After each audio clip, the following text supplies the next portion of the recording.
Isang magandang umaga po sa inyong lahat. Ngayon po ay Huwebes ng ikadalawang linggo sa karaniwang panahon. Maganda po na tayo'y makapagnilay tungkol po sa nagiging reaksyon natin o kung paano natin tinatanggap ang mga salita na naririnig natin mula sa mga tao. O pwedeng ito ay maganda o pwedeng pangit sa pandinig natin. Pwedeng ikatutuwa natin, pwedeng ikakagalit natin. Lahat naman ng ito, gaya ng nasabi ko rin kahapon, no? Wala tayong kontrol sa kung ano ang iisipin at sasabihin ng ibang tao. Pero tayo po ang may kontrol sa kung paano tayo magre-react dito. Ilan na ba sa atin yung tumigil na tayo sa paglilingkod, inayawan natin, hindi natin ipinagpatuloy ang magandang misyon o gawain natin dahil lamang nagpaapekto tayo sa mga naririnig natin. Sa unang pagbasa, maganda naman po yung nangyari. Nagbabalik sina David, ganun din sila Haring Saul. Mula doon sa pakikipagdigma, napatay na ni David si Goliath, yung mga Pilisteo na sakop nila. Pero noon sila po ay umuuwi, ang sabi, libo-libo ang pinatay ni Saul. Okay na sana, no? Libo-libo ang pinatay ni Saul. Si David, 10,000. At dahil narinig niya ito, nagngit-ngit siya sa galit. Naikumpara yung kanya pong achievement sa na-achieve ng ibang tao. So anong ginawa ni Saul? Pinalak niya ng patayin si David. Minsan po pwedeng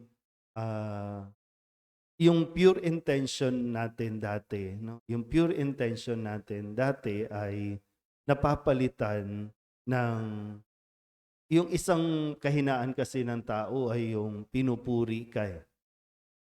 Kapag nasanay ka na pinupuri ka ng mga tao sa iyong gawain, ay lumalaki ang ulo. Kaya kapag may dumarating at pinupuri na rin ng ibang tao, medyo nagkakahalo-halo na. No, na yung lahat ng insecurities, ng selos, na uuwi sa galit, umaantong sa pagpatay. Dahil lamang hindi mo na-handle yung comment ng ibang tao. Kaya nga sa Ebanghelyo, ano ang sabi sa Ebanghelyo sa karanasan ni Jesus at ng kanyang mga alagad? Dinadayo siya ng napakaraming tao mula sa iba't ibang lugar. Dinadayo siya para lamang mahawakan yung kanyang damit o kung anuman para mapagaling na maraming o mapagaling ang maraming may sakit. Sabi dito, bawat inaalihan ng demonyo, nagpapatira pa, tumisigaw.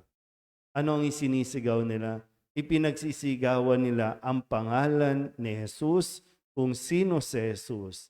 Sabi, ikaw ang anak ng Diyos. Kung maririnig ito ng ibang tao, ikaw ang anak ng Diyos, mas lalo kang pupurihin, mas lalo kang sasambahin. Lalapitan ka ng mga tao dahil anak ka ng Diyos. Pero anong sabi ni Jesus? Pinatahimik niya ito at pinagbawalan na magsalita. Ayaw niyang ipasabi kung sino siya. So yung wisdom, no? Bakit ayaw ipasabi?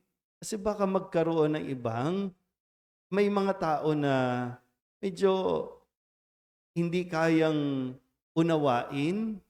May ibang tao na hindi ka kayang tanggapin sa kung ano at sino ka. Para bang hindi nararapat yung publicly, no, na i-broadcast mo yung identity o pagkatao mo, kung kaya pwedeng mahadlangan yung yung magandang hangarin na makapaglingkod ka at pwedeng mag-unahan ng mga tao.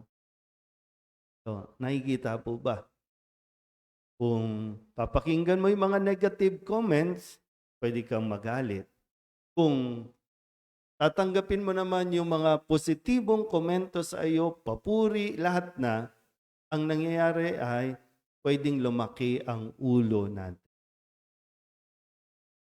Nahihirapan tayong i-handle. Ano man yung naririnig natin, maganda o pangit, hindi tayo marunong mag-handle. Hindi tayo marunong magproseso. Kaya tuloy, nahahadlangan. Yung iba, umaayaw na sa gawain. Yung iba, lumalayo na. Yung iba naman, kahit sa simbahan, nagkakagalit-galit, nag-aaway-away kasi yung mga naririnig. Titingin ko po, maganda o pangit? Papuri man yan o ano bang ibang, o critic man yan,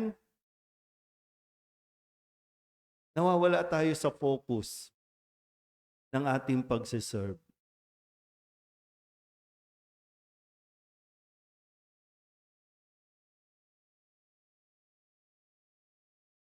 Okay pa ba tayo? Diba? Kaya sana din, no? Mas maging maingat din tayo sa binibitawan nating salita.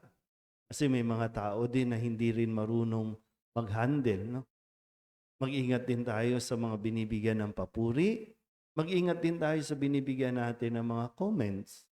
Pero kung tayo mismo, sana mas maging malawak ang ating pangunawa. At manatili tayo doon na kaya ka naglilingkod ay para sa Panginoon, hindi para sa sarili. Kung tutulong, tumulong. Pansinin man o pasalamatan man o hindi, malinaw sa iyo na gusto mong tumulong, period. Pero kung nagsisimula na magkaroon ng sa damdamin na ay hindi man lang ako napuri, hindi man lang ako nabigyan ng certificate, hindi man lang ako na salamatan, samantalang yung iba, yan, pag nagkakaroon na tayo ng samantalang iba, medyo umatras ka na ng konti at magnilay ka na. Kasi maaapektuhan nito ang iyong paglilingkod para sa mauwi ka sa tukso na dapat sa iyo nakafocus. Ang halimbawa at aral ng ating mga pagbasa ngayong Huwebes ay patuloy natin na namnamin at patuloy natin pagnilayan kung nasaan ba tayo sa kalagayang ito ng mga kwento sa ating pagbasa. And